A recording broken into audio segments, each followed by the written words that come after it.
Hola, ¿cómo están? Espero que se encuentren muy bien, que haya sido una semana increíble, cargada de muy buena energía, de muy buenas experiencias. Y si no fue así, fue una semana no tan buena, pues tratemos de ponerle energía positiva, sacar el aprendizaje de las situaciones negativas, echarle ganas y seguir adelante. Bienvenidos a este, su canal médico, donde tratamos que los conceptos de medicina se simplifiquen y estén al alcance de todos para que comprendamos qué es lo que sucede en nuestro cuerpo o a qué nos enfrentamos cuando tenemos una enfermedad. En esta semana voy a tratar un tema de un problema que se ha vuelto habitual por el hecho de estar encerrados, por las presiones económicas, presiones familiares, etcétera, y que mucho tiempo atrás se le denominó la enfermedad del siglo XXI, y es el estrés. Ah, caray. Eso sí me interesa. Lo primero que tenemos que entender es que nuestro organismo siempre se encuentra en un estado de estrés mínimo, que ante determinadas situaciones puede incrementarse, siendo beneficioso o negativo. Pero siempre nos vamos a encontrar en estrés. No es que vivimos en un estado sin estrés absoluto. Existe un nivel de equilibrio. El estrés positivo se da en situaciones que me van a producir un beneficio o me enfoca para alcanzar un objetivo. Por ejemplo, los atletas que buscan llegar a la meta obtienen esta situación positiva de haber llegado y luego cesa el estímulo y siguen su vida común. Y otro, en cambio, que es cuando se mantiene este estado de estrés o presión y se transforma en un estado de resistencia. Ya las personas empiezan a tener una sensación de disconfort, ya no tan agradable, empiezo a sentir tensiones musculares, palpitaciones, dolor. Si aún se mantiene este estado de estrés o esta situación estresante, se llega a un estado de agotamiento. Y es en el estado de agotamiento donde se empiezan a alterar nuestras funciones orgánicas normales y entramos a enfermedades de adaptación. Estas enfermedades de adaptación son las que nos preocupan como individuos y nos hacen pensar situaciones negativas o incrementadas de lo que realmente está sucediendo, y esto se transforma en un círculo vicioso. Me preocupo de lo que está pasando, aumento mi estrés, sigue aumentando lo que estoy sintiendo, me sigo preocupando más y sigue la rueda. La respuesta que se da en nuestro organismo frente al estrés o frente a situaciones desagradables se da por una serie de reacciones fisiológicas, por la activación del eje hipofiso suprarrenal y del sistema nervioso vegetativo. Este eje se encuentra compuesto por el hipotálamo, que es una estructura nerviosa que se sitúa en la base de mi cerebro y que actúa de enlace entre el sistema endocrino y el sistema nervioso. El sistema nervioso percibe el estímulo y da la orden para que se produzcan y se liberen una serie de transmisores que van a activar este estado de estrés, una serie de hormonas que van a activar este estado, esta sensación que se va a volver en algún punto desagradable. El sistema nervioso vegetativo es un conjunto de estructuras nerviosas que se encargan de regular el funcionamiento de los órganos internos y controla de alguna manera las funciones involuntarias e inconscientes. Ambos sistemas en conjunto, como les decía, producen la liberación de las hormonas que van a producir la excitación de los órganos o la inhibición de la regulación de los órganos. El eje hipofiso suprarrenal se activa por agresiones tanto físicas como psíquicas. Y al activarse, el hipotálamo segrega la hormona liberadora de corticotropina, que es donde va a iniciar toda esta desencadenación del estrés. Esta hormona corticotropina va a actuar sobre la hipófisis, que provoca la secreción de la hormona adenocorticotropa. Esta secreción incide sobre las glándulas suprarrenales y da la producción de corticoides que van a salir al torrente sanguíneo y que producen múltiples incidencias orgánicas y afectan sobre múltiples funciones. Una de estas son los glucocorticoides y el más importante es uno que hablamos en un video pasado, que es el cortisol o la hormona del estrés, que facilita la excreción de agua, mantiene la presión arterial, afecta procesos infecciosos y produce la degradación de proteínas intracelulares. También puede tener una afectación sobre la concentración de glucosa en sangre y produce un aumento de calcio y fósforo. Es por eso que al aumentar esta hormona de estrés, es decir, al aumentar el cortisol por situaciones estresantes en mi vida, muchas personas que están estresadas aumentan el deseo de orinar, entonces aumentan las veces que van al baño, se vuelven hipertensas que habíamos visto, mis defensas bajan, al bajar mis defensas, cualquier infección se me pega mucho más fácil.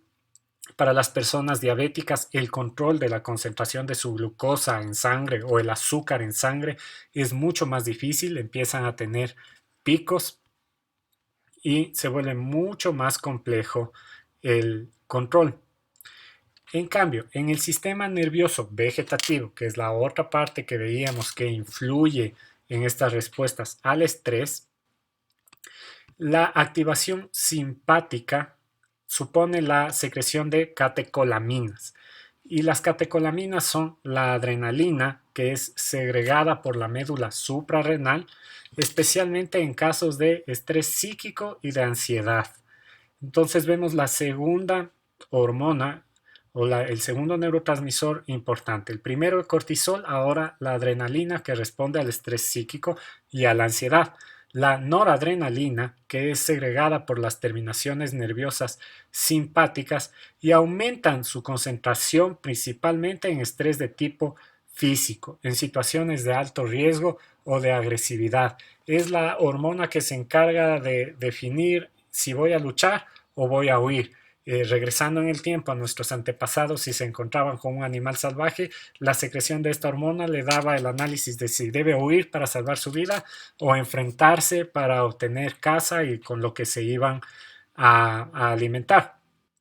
Son las que permiten enlazar los fenómenos de estrés con los fenómenos psicofisiológicos de la emoción, es decir, lo que estoy sintiendo, lo que estoy percibiendo como una situación que me produce ansiedad, que me pone ansioso y cómo mi cuerpo reacciona ante esa situación. Y la respuesta que da nuestro cuerpo es dilatación de pupilas, la dilatación bronquial, la movilización de ácidos grasos que pueden dar lugar a un incremento de lípidos en sangre, el incremento del rendimiento cardíaco, es decir, se acelera el corazón, que puede desembocar en una hipertensión arterial, la vasodilatación muscular y vasoconstricción cutánea. Son cosas que vamos a ver en esta situación de la liberación de la noradrenalina. Otra parte importante para las mujeres que están embarazadas y que genera un círculo vicioso porque perciben que no están con la producción de leche adecuada para alimentar a sus hijos, es la inhibición de la secreción de prolactina. Y al inhibirse la prolactina, obviamente no va a haber la producción de leche adecuada para alimentar al niño. El estrés se da en tres etapas. La fase de alarma, que es donde se producen la movilización de las defensas del organismo, es decir, aumenta mi frecuencia cardíaca, se contrae mi vaso para liberar una gran cantidad de glóbulos rojos para oxigenar mi cuerpo, se produce la distribución de la sangre, que abandona los puntos importantes como es la piel, por lo cual a veces aparece palidez o sentimos frías las manos y se concentran en los músculos, en el cerebro, en el corazón. Aumenta nuestra capacidad respiratoria, se produce una dilatación de pupilas y aumentan el número de linfocitos o células de defensa. Es decir, en esta fase de alarma está preparándose el cuerpo para una reacción, es decir, para luchar o huir, o para enfrentar esta situación estresante nueva. Luego pasamos a una fase de resistencia o adaptación. En este punto el cuerpo intenta superar o adaptarse o afrontar estos factores que percibe como una amenaza, es decir, ya al tomar la decisión entre huir o enfrentar. Y la fase de agotamiento que esta ocurre cuando la agresión o el problema que desencadenó el estrés se repite muchísimo, haciendo que se alargue la duración de lo que debe enfrentar mi cuerpo. Ya la persona no tiene los recursos para adaptarse y entra a la fase de agotamiento. Y esta fase de agotamiento ya produce el estrés psicosomático. En esta fase de agotamiento es donde a nivel cerebral presentamos dolores de cabeza, muchas personas presentan tics nerviosos, temblor en las manos, el insomnio, pesadillas. En cuanto a nuestro humor, ya vamos a presentar ansiedad, depresión, violencia. A nivel de las glándulas salivales se presenta boca seca y aquí tenemos entonces el por qué cuando estamos en situaciones de estrés tenemos la boca seca. Al tener la boca seca obviamente se acumulan bacterias en nuestra cavidad bucal que nos van a producir mal aliento. Los músculos van a empezar a estar tensionados y por ende producir dolor muscular y es cuando se producen las famosas contracturas musculares. Me duele la espalda, me duelen las piernas porque mis músculos están constantemente en contracción. Los pulmones empiezan a tener hiperventilación, es decir, trato todo el rato de respirar más rápido y por ende puedo tener tos. Pues hay gente que presenta tos crónica y esta tos crónica a veces es la respuesta a este estado de estrés. A nivel de mi sistema estomacal empiezo a tener ardor en lo que dicen la boca del estómago o en el epigastrio, las famosas epigastralgias, porque mi cuerpo empieza a producir mayor cantidad de ácido clorhídrico. Un grupo de pacientes van a presentar indigestión, dispepsias, es decir, como un pan y me siento lleno, me siento con malestar, lleno de gases, con producción de flatulencias, o que cualquier cosa, por mínima que sea, tomo un café, me hace daño y vomito, o al otro extremo, gente que no come, realmente no tiene deseo de alimentarse, igual este aumento de ácido gástrico hace que me arda el estómago porque el ácido tiene que quemar algo, si no tiene alimentos empieza a quemar la pared mucosa de protección estomacal. A nivel de mi intestino presento cambios en mi tránsito intestinal, es decir, puedo presentar diarreas o estreñimiento. Se produce cólicos constantes por el movimiento del intestino que, al igual que en los músculos, al sufrir contracción van a producir dolor.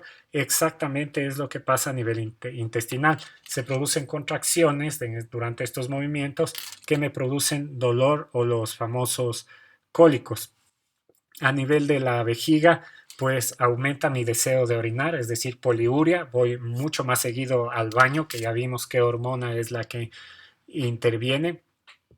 A nivel de la sexualidad, en los hombres, impotencia, en las mujeres, amenorrea, rigidez, dismenorrea. En el caso de los hombres, esta impotencia se les vuelve un círculo vicioso porque están estresados, de que están sufriendo impotencia, aumenta su estrés, aumenta la impotencia y muchos de ellos caen en esto de para quedar bien o sentirme superhombre, entonces empiezo a consumir drogas de tratamiento para la impotencia como son el sildenafil y esto puede desencadenar en infartos que ya vimos que se afecta por la hipertensión que produce el estrés. Es simplemente tratar de apagar el incendio poniéndole gasolina. A nivel de mi piel se presenta sequedad, tengo comezones. Estas comezones me van a producir dermatitis, es decir, inflamaciones propias de la piel. Puedo tener acné. A nivel de mi energía o en realidad de mi sistema nervioso, me fatigo fácilmente, tengo una fatiga mental, me siento cansado todo el tiempo. Obviamente el no descansar, el insomnio me produce más cansancio. A nivel cardíaco voy a tener hipertensión y esta hipertensión tarde o temprano me termina produciendo que mi corazón empiece a doler y puede terminar en un infarto o en un síndrome de corazón roto como habíamos visto en otros videos. Cuando la situación de estrés a la que nos estamos enfrentando produce una sensación de desamparo, el cerebro envía mensajes a la córtex suprarrenal que segrega la hormona del estrés, es decir, el cortisol, que ya vimos todo lo que produce y además afecta al sistema inmunológico. por lo que estamos contribuyendo a otro círculo vicioso durante este tiempo de pandemia. El estar encerrados, el tener presión económica, presiones familiares, desencadena el estrés y hace que baje mi sistema inmunológico, y el momento en que yo salgo a la calle tengo mucha más facilidad de contraer el virus. Es todo lo que nos va afectando, es toda nuestra percepción de cómo las demandas de trabajo nos afectan y cómo nuestro organismo responde a estas demandas de trabajo, a estas exigencias de trabajo que a veces se vuelven incontrolables y nos caen en esta situación de distrés emocional o de rompimiento del estado normal de nuestro cuerpo. Es todo cuanto puedo decirles en este video. Espero que esté un poco más claro cómo, cómo afecta el estrés a nuestro cuerpo. Tratemos de estar lo más calmados posibles. Si observas que ya no puedes controlar tus niveles de estrés, que ya estás cayendo a este punto de sentir esta clase de enfermedades, pues consulta a un especialista, pide ayuda, no tengas miedo. Nos vemos la siguiente semana en un nuevo video. Si te gustó y la información te fue útil, suscríbete, compártela. Nos vemos la próxima semana.